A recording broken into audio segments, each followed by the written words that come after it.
It is a story wrapped in myth and legend. How did a tribe of wandering nomads engineer the America's greatest empire in just 200 years? They had to devise engineering systems which were extraordinary for their age. Their civilization rivaled Rome in its sophistication. The Aztecs had the best technology that could be produced in the conditions of which they lived. Aqueducts, palaces, pyramids, and temples stood as a tribute to their gods and a testament to the power of humankind.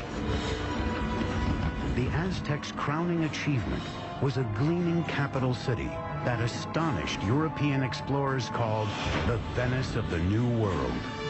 The city spread out, glittering against its canals and its lake, bedecked with fine trees and beautiful mansions. Their thirst for power and blood set them on a course for destruction. When it finally came, their annihilation would be swifter and more complete than the world had ever known.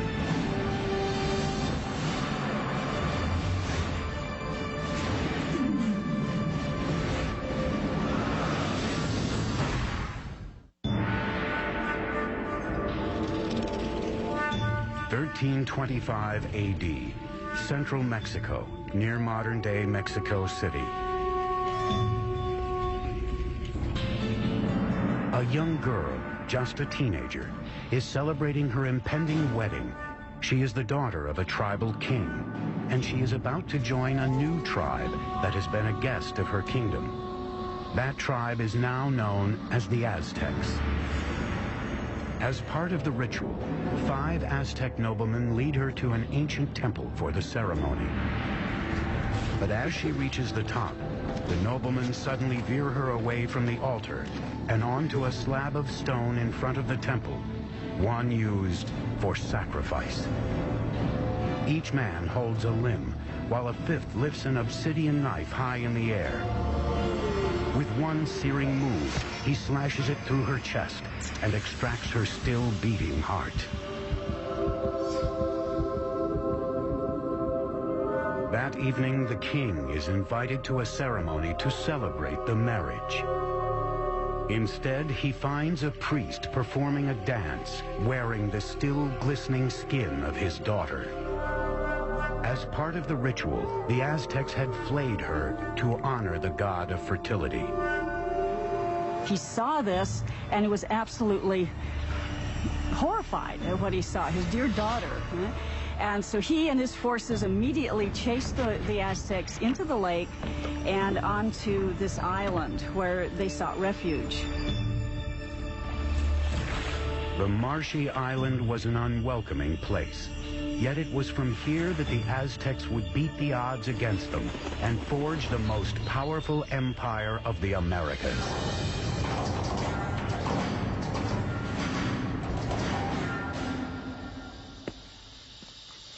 Hi, I'm Peter Weller. When I think of the Aztecs, I think of an elegant people with beautiful skin and flamboyant headdresses of many colors, and I think of floating cities and a terrific song by Neil Young about Moctezuma and Cortez. But I also think of knives, of obsidian glass ripping into chest cavities and hands, pulling out bleeding hearts and holding them high. Most of the Aztec sacrifices were performed in a temple atop a stone pyramid like this one.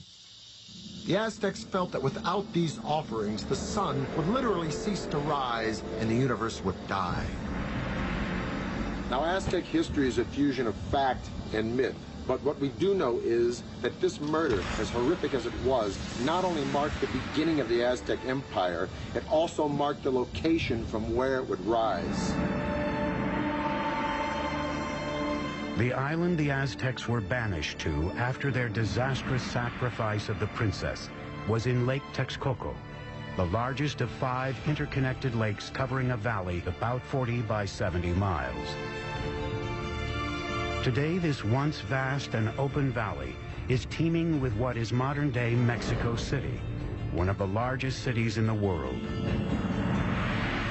But 700 years ago, the island was so swampy no one had laid claim to it. Now, as they gazed on the lake, the Aztec leader Tenoch announced to his followers that he had seen an eagle perched on a cactus in the middle of the lake, a sign from the gods that they had found their new home. They would name their city Tenochtitlan.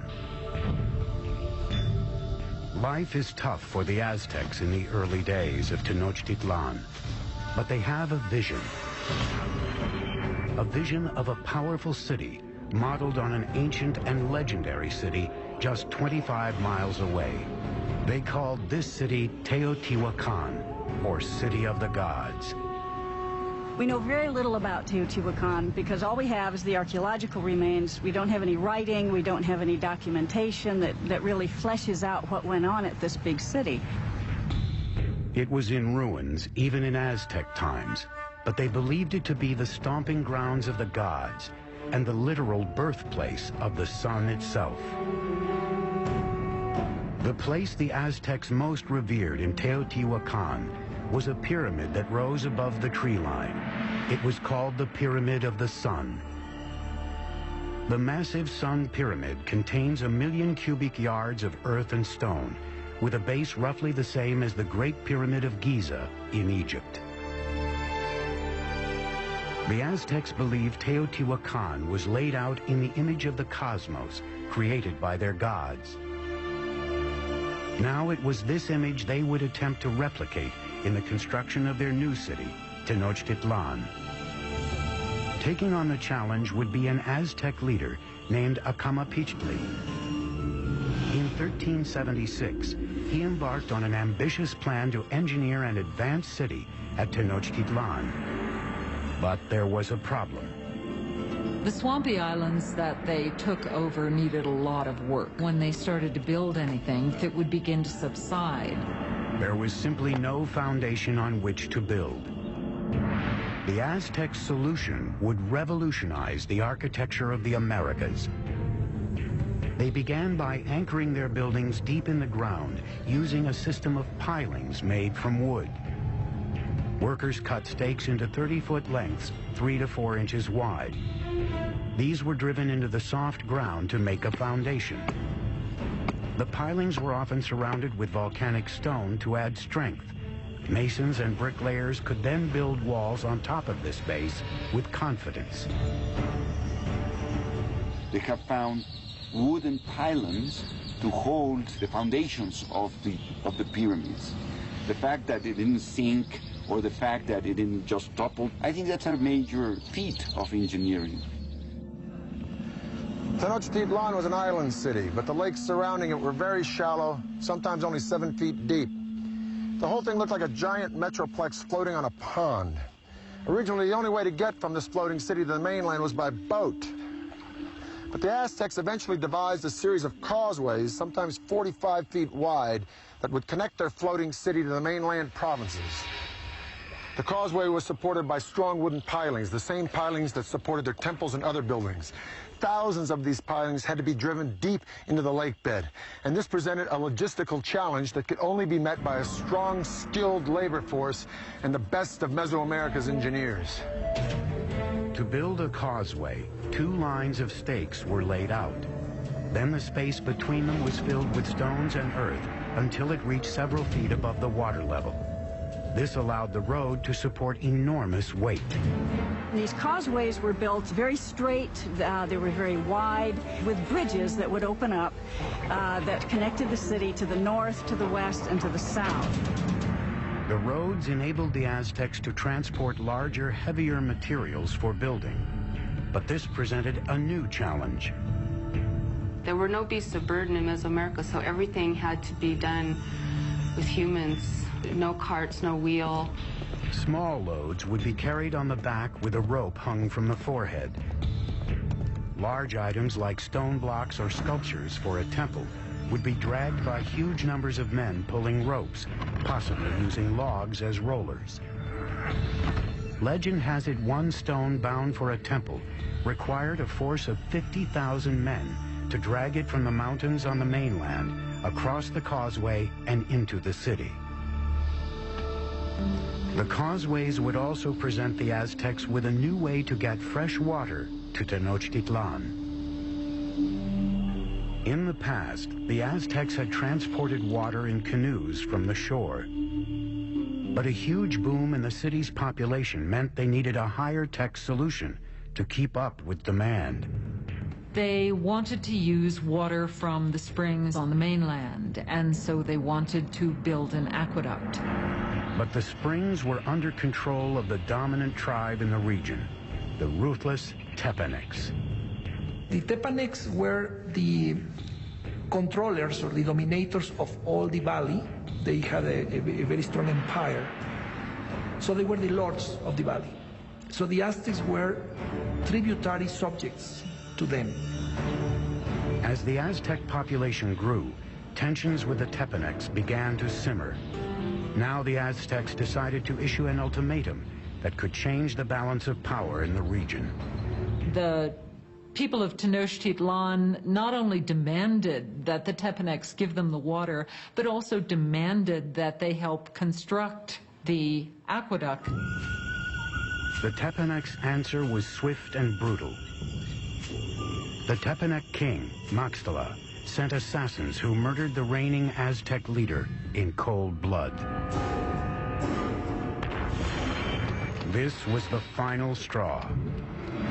After decades of domination, the Aztecs would finally make their move and wage war against their ruthless overlords.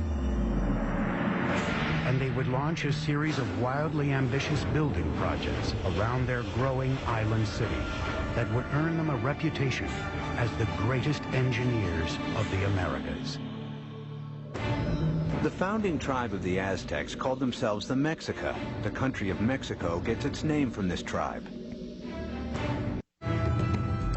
It is 1428, and the Aztecs have declared war on their overlords, a tribe called the Tepanecs.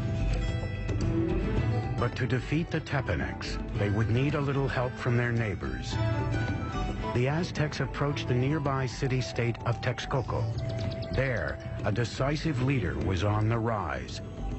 His name was Nezahualcóyotl, and his domineering leadership would be instrumental in forging the Aztec Empire. With Nezahualcóyotl at their side, the Aztec underdogs would go for the jugular. They launched an all-out attack on the Tepanec capital. After a siege of more than 100 days, they broke through Tepanec defenses and slaughtered their oppressors. After capturing the Tepanec king, Maxtla, King Nezahualcóyotl personally cut out his heart and sprinkled his blood into the waters of Lake Texcoco. Suddenly, the tables had turned. That is the exact moment of the beginning of the empire, and the Aztecs became the leaders of the Valley of Mexico. After conquering the Valley of Mexico, the Aztecs could now turn their attention to bringing clean water to their growing city. Remarkably, the Aztecs would independently design and build something that only a few world empires would master: the aqueduct. The aqueduct actually had two channels, each about 5 feet high and 3 feet wide. One would be cleaned and maintained, while the other was being used so the water flow was never interrupted. The twin-tube aqueduct ran for 3 miles from the mainland to the center of the island city. In town, water streamed into public fountains and reservoirs, and was distributed to the public in large clay jars or by canoe. In comparison to the Europeans, the Aztec were a very clean people. We know that the Aztec emperor bathed twice a day. So in terms of hygiene, the Aztec people was much more advanced than the Europeans. While the Aztec nobles were bathing in luxury, at this time in Europe, plague caused by unsanitary conditions was killing millions. King Nezahualcóyotl's own bath was one of the most unique in the Americas. It was fed by a sophisticated aqueduct system that also brought running water to his palace grounds. Behind me is the hill of Tetzcoatzinco. And on this hill, Nezahualcóyotl built a fantastic pleasure palace. And around this palace, a virtual botanical garden filled with all of the exotic flowers of Mesoamerica. Nezahualcóyotl brought water from the Sierra Nevada mountains all the way down to here, into this hill, to his palace, just to water his plants. To install an aqueduct there, Nezahualcóyotl had to fill a huge gorge between Tetzcocinco and the next hill. As the water arrived at the first hill, it gathered in small pools built to control the speed of the flow before it reached the aqueduct. After crossing the aqueduct, the water ran in a circuit around Tetzcocinco Hill, spilling off over the sides in rock-cut waterfalls to water the gardens. It ended up in a nearly perfectly round rock-cut pool called the King's Bath. And from here, he could look upon his domain at Texcoco, and he could look down at the botanical gardens that he was watering with his fantastic aqueducts. It is indeed a bath fit for a king. By the mid-15th century, with their empire on the rise, it was time for the Aztecs to choose a sovereign leader.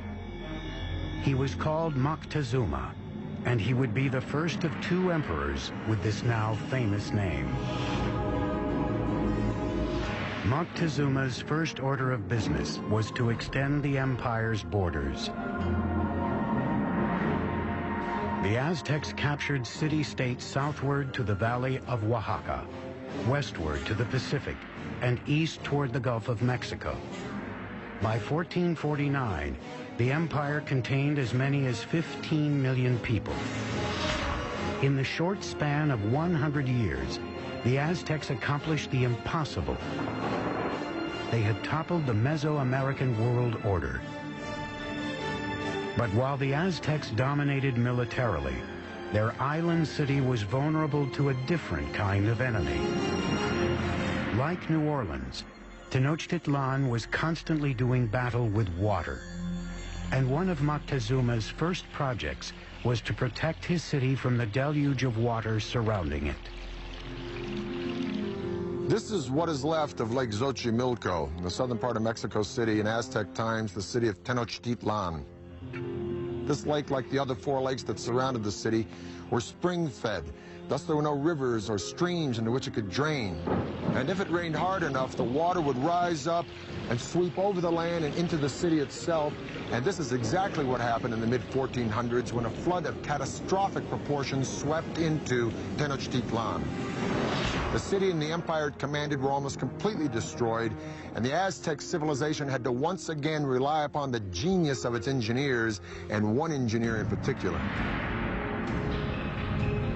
Moctezuma enlisted the help of his old ally, Nezahualcóyotl, to protect the city he was rebuilding from the lake. Nezahualcóyotl would design a solution that would make him the greatest engineer on the continent. His plan was to create a safe zone around the city with a huge dike that would protect Tenochtitlan and its inhabitants. It was designed to be larger than any earthwork anywhere in the Americas at the time, running for 10 miles just east of the city from the southern edge of the lake across to the north. The walls were a wickerwork construction made of sticks, reeds, stone, and earth. Since the lake was shallow, the dike was only about 12 feet in height, but some 27 feet wide. Nezahualcóyotl fitted the dike with sluice gates, most likely wooden doors that would be raised or lowered to control the water level behind it. The dike also served another purpose. It protected their water supply. It was important to build some sort of protective mechanism to keep salt water out of the freshwater western part of the lake. An army marches on its stomach, so said Napoleon. Now, an ample food supply for civilians is a no-brainer in the critical development of any civilization. But the Aztecs perfected a unique method, not only to provide a substantial food supply for its civilian populace, but to fuel the military expansion of its empire. This revolutionary engineering was called chinampas, a system that allowed them to literally create new land to farm and to live on. If you're going to have a city of any size, you have to provide room for them. And so what they did was build up these chinampas in the lake bed. Basically, a chinampa is an artificial island built in the lake. They look like narrow football fields, about 300 feet long by about 30 feet wide. A chinampa was built by weaving a web of sticks floating in the water and piling reeds on top of them. Mud was then scraped from the lake bottom and piled atop the reeds to form the chinampa. It took 4 to 6 men 8 days to build the average chinampa. They were connected to the city by massive navigational canals that would take thousands of men months to build. A chinampa like this one could produce up to 7 crops a year, whereas a farm on the mainland could yield 1, maybe 2, maybe 3 at the most. As a crop was ready to harvest on a chinampa, seedlings from another would be sprouting out of mud that would be spread on a boat adjacent to the chinampa. Then when the seedlings were ready, they'd be transported to the chinampa, and this cycle would be repeated over and over and over again on hundreds and then thousands of chinampas. Now, it was this technology that transformed Tenochtitlan from just another tribal town in the 14th century to a dominant and thriving city-state. With their city's infrastructure in place and vast lands under their control, the Aztecs would push the boundaries of their empire further than ever before. They'd create a far-flung network of roads, Aztec superhighways. But as the empire grew, so too did their practice of human sacrifice. Soon, rivers of blood would be flowing through the streets of Tenochtitlan. The average life expectancy of an Aztec citizen was 37 years. Today, Tenochtitlan, the capital of the Aztec Empire, is gone, buried under modern-day Mexico City. But 700 years ago, it was a shining capital on the rise, built by advanced engineers and led by larger-than-life emperors. By the late 15th century, the Aztec population had exploded. Their next great emperor would launch a series of conquests that would rival anything in world history. His name was Ahuitzotl, and he would prove to be an even greater warrior than his grandfather, Moctezuma. By 1502, Ahuitzotl had conquered territory from Mexico's Pacific coast and pushed the empire as far south as Guatemala.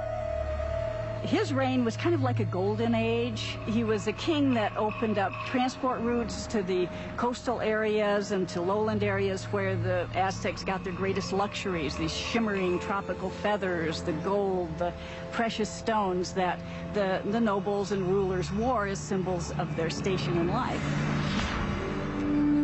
To transport riches to the heart of the empire, the Aztecs constructed a network of superhighways throughout central Mexico. Relay runners were stationed every few miles to create a sort of ancient Federal Express. Messages or goods could be sent 200 miles from the Gulf Coast to Tenochtitlan in just 24 hours, faster than the Postal Service today. With the empire at its height, the Aztecs under Ahuitzotl embarked on their greatest construction project, a massive pyramid at the very center of Tenochtitlan, the symbol of their absolute power. It was called the Templo Mayor, or Great Temple. The base of the pyramid was 240 feet deep by 300 feet wide and rose to a height of 15 stories. There were at least 117 steps in 2 staircases climbing 200 feet, leading to twin temples to honor the gods of rain and war. The temple was rebuilt on the same location 7 times, beginning in 1325 with the city's founding. As the empire grew, so did the pyramid. Each stage was simply built right on top of the stage before. The Temple Mayor was built mainly with a stone called tezontle, that is volcanic stone. It's a very lightweight stone. That would prevent the sinking of the temple. For floors and walls, the Aztecs applied a lime plaster, which was a form of concrete. Some examples found today remain as hard as modern concrete, even after 500 years. Aztec workers labored for decades to complete their monument to the gods. The temple remained buried until 1978, when power company workers digging a trench accidentally uncovered a huge carved stone and discovered the temple ruins next to it. The disc, 11 feet in diameter, weighs 8 tons and depicts the dismembered body of the goddess Coyolxauhqui. Coyolxauhqui was the moon goddess, but her brother murdered her because she became pregnant in a very shameful way. Now, the Aztecs weren't prudes by any means. Matter of fact, nobles had many wives and concubines, but amongst the commoners, particularly women, adultery was a no-no and severely punished, often by death. So according to legend, the moon goddess's brother cut her head off, and after he decapitated her, he shoved her body down a hill. The Aztecs reenacted this killing literally and frequently in festivals throughout their calendar year. They would decapitate their victims at the top of a pyramid like this and then push the carcasses down the steps to the great stone at the bottom. For the Romans, their most precious treasure was gold. For the Egyptians, it was the afterlife. For the Aztecs, it was human blood. They felt a sense of reciprocity with the gods. So they needed to give a thanksgiving to the gods, giving the most precious thing they had, that was human blood. The Aztecs called it precious water, and they believed that if the gods didn't receive it in massive quantities, the world would end in apocalypse. It was common practice to adorn the walls of the insides of the temples with fresh human blood. And the smell must have been appalling. To dedicate his expansion of the great temple, Emperor Ahuitzotl held a mass sacrifice. The heads of victims were displayed prominently on skull racks around the temple. According to some chronicles, they say that there were sacrificed 20,000 people. From a practical point of view and from a scientific point of view, it sounds impossible. So I think that the chronicle that is written by Spanish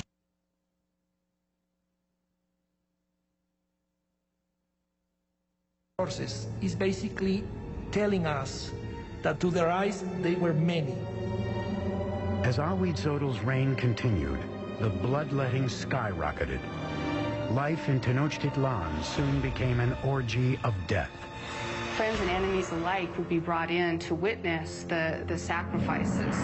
It's always ritual. Sacrifice is always a ritual event, but it was also a political statement, and it was a kind of form of intimidation. By the time of Ahuitzotl's death, the Aztecs had institutionalized sacrificial killing and turned killing on the battlefield into an art form. They were the America's fiercest fighters, an elite cadre of whom would have a spectacular new mountainside temple dedicated to them. But even they were not prepared for the war of the worlds that was about to descend upon them. Aztecs used obsidian to craft their blades, a volcanic stone so sharp it's utilized in modern-day eye surgery. 1502. Ahuitzotl, Emperor of the Aztecs, is dead. Moctezuma II, a 34-year-old former priest, comes to power. A world away, in Spain, an 18-year-old notary named Hernan Cortez is preparing to cross the Atlantic to join in his country's conquest of the New World. This is the zenith of the Aztec Empire. It now covers at least 80,000 square miles, reaching out from Tenochtitlan to both coasts and as far south as Guatemala. Some 25 million people are subject to Aztec rule. 38 provinces containing innumerable city-states are paying them heavy tribute. making the emperor and nobles fabulously rich. The city spread out, glittering against its canals and its lake, bedecked with fine trees and beautiful mansions. And Moctezuma II presided over it all. He was known for his statesmanship and military skills. A tough leader, he slaughtered the population of towns that wouldn't bend to his rule. But privately, he was troubled. It seems that Moctezuma was a passive individual, perhaps even a depressive individual. Legend says that when he witnessed a comet streaking across the skies over Tenochtitlan, he spent the rest of the night in tears. As the weeks went by, he became increasingly paranoid. But at the height of his obsession with the supernatural, a very real threat approached from across the sea. Spies posted along the Gulf Coast reported strange sightings offshore that they were at a loss to describe. They never have seen a boat, so they didn't even have a word to describe that. So the Indians refer to those boats as mountains that move in the water.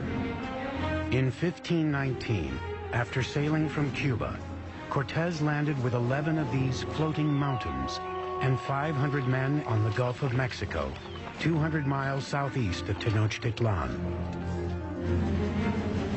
The tribes were astonished by these men with metal armor and animals they had never seen. As he moved inland, tribes who resisted were brutally slaughtered, but many others were happy to provide him with provisions and men. One of the ways in which one local lord down on the Gulf Coast curried favor was to give Cortez and his company a group of women who were to not only provide for them in housekeepers sort of manner, but were also clearly meant to be courtesans as well and provide sexual services to them. But among the concubines, one in particular caught the eye of Cortez himself. She was the daughter of a chieftain who had been sold into slavery and was called La Malinche. They developed an intimate relationship, and in time, she bore a son to him. And he would have been one of the first people of mixed blood in the New World. But she was much more than a mistress. She became an interpreter for Cortez, and her role expanded to advisor and intermediary between him and the Aztecs. Not only was she his translator, but she could also tell him about things that were being said that he was not intended to hear or understand. Moctezuma's network of relay runners kept him apprised of the Spaniards' movements. It was clear they were headed for his city. As he advanced toward Tenochtitlan through the summer of 1519, Cortez amassed an army of thousands. Moctezuma's army of warriors numbered in the hundreds of thousands. They wore animal costumes on the battlefield to intimidate their opponents. Part of it was spectacle. You had just incredible costumes that the different warriors would wear. The most important warriors were knights, dressed as jaguars and eagles. The Aztec knights were initiated into their orders at sacred ceremonies at special temples like this one. This is the cave temple at Malinalco, one of 6 temples on this remote mountainside, a few hours south of Mexico City. It was finished by Moctezuma II around 1502, shortly after his coronation. Now, over in Europe, Michelangelo was pounding out the David for the Republic of Florence. But while Michelangelo was carving the David, the Aztecs were here carving this temple right out of the side of this mountain. And it is the only temple in the entire Western Hemisphere built in this manner. At the bottom of the stairs of Cuauhtli are the sculptures of two jaguars. On each side of the door, there are the remnants of two warriors. Now, the door itself represents the open mouth of a giant serpent. You can literally see its tongue coming out of the room. The Aztecs believed that this was the entrance to the womb of the earth.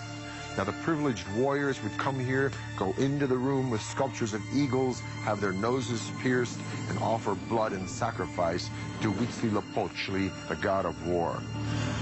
But this would be by no means the last time these Aztec warriors would spill their blood. The first meeting between Cortez and Moctezuma would be peaceful, but the conquistador knew a huge and bloody clash between the old world and the new would soon take place.